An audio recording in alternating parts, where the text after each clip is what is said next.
Yo, welcome to Shane's Take. I'm your host, Shane Norman, and today we're going to be going over the AFC East, their draft, as well as their free agency and offseason moves, and we'll give way too early predictions on where I think they're going to fall as far as the standings amongst each other in the division. Now, we're going to start with the New England Patriots. I think they had an interesting offseason.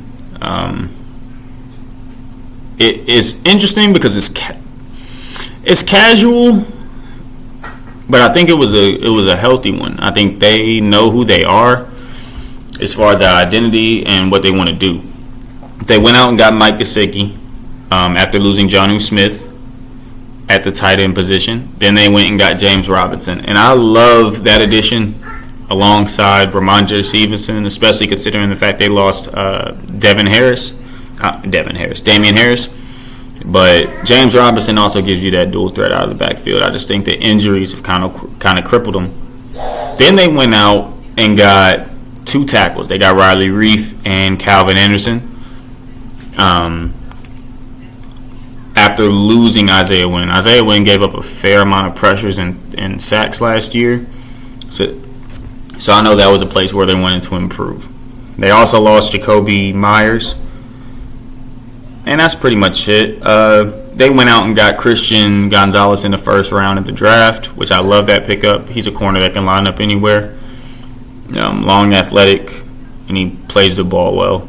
As well as they got an edge rusher out of Georgia Tech in Keon White. He's an edge rusher. And they got Monte Mapu at safety out of Sacramento State. So they went defense in the first three rounds. And then they went with a center out of Troy and Jake Andrews in the fourth. So I think New England did a really good job of attacking their needs, but I think they kind of failed so far, at least in the skill position aspect of as far as like on offense.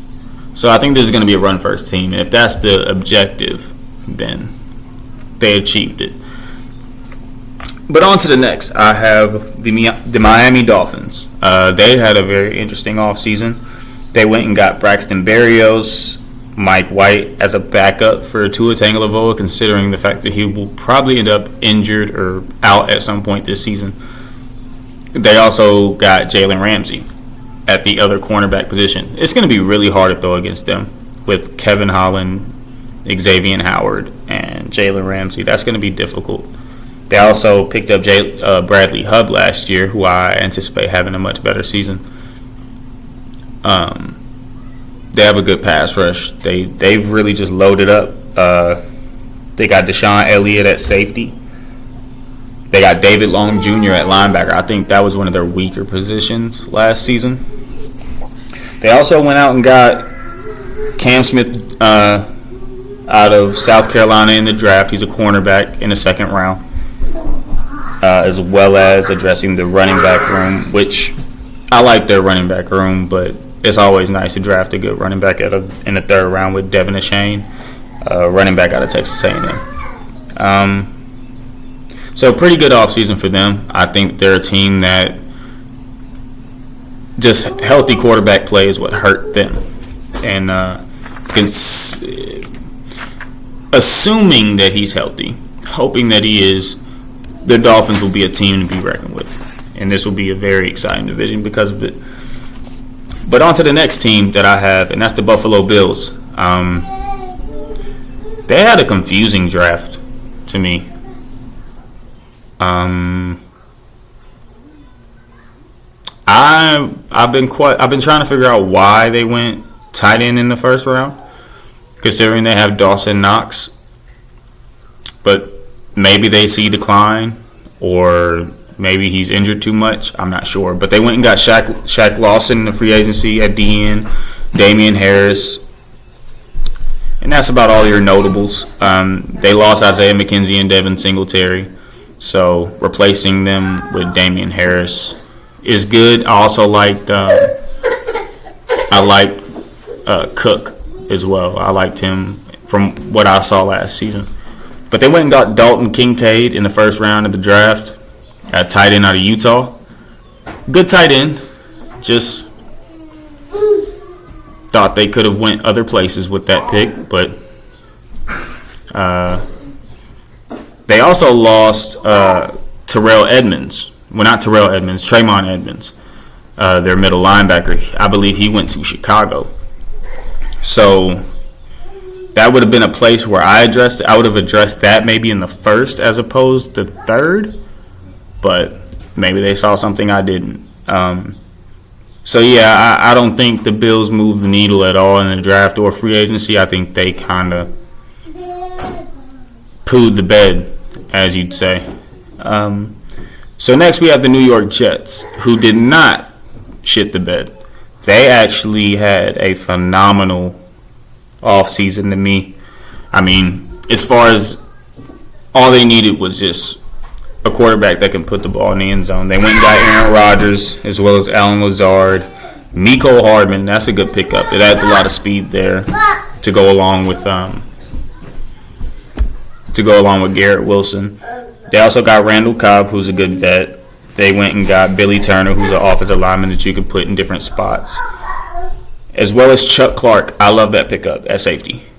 Love it. As opposed to losing Elijah Moore, which I didn't like. I think that kind of... But that was the cost of Aaron Rodgers. That was part of it. So, but they went and got an edge rusher out of Iowa State in Will McDonald IV.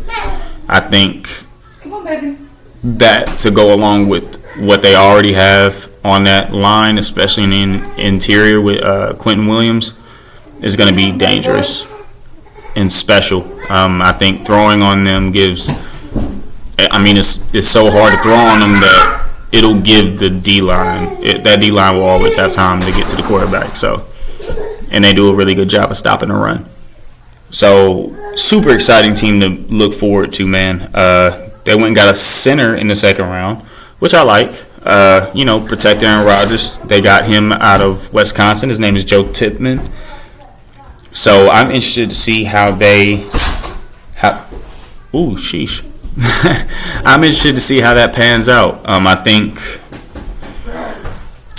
this division is a toss-up. But if I'm ranking them as I see them today, then I see, as they're constructed today, and considering the fact that everybody's healthy the whole entire season, which we all know is not going to happen, I see it being Miami as the number 1 team, New York as number 2, Buffalo is the third best team in this division, as well as the Patriots just being years behind these other franchises at this point. But they will be the bottom feeders of the division. Let me know what your thoughts and comments are below, and I appreciate you for watching. Y'all have a blessed day, and until the next time.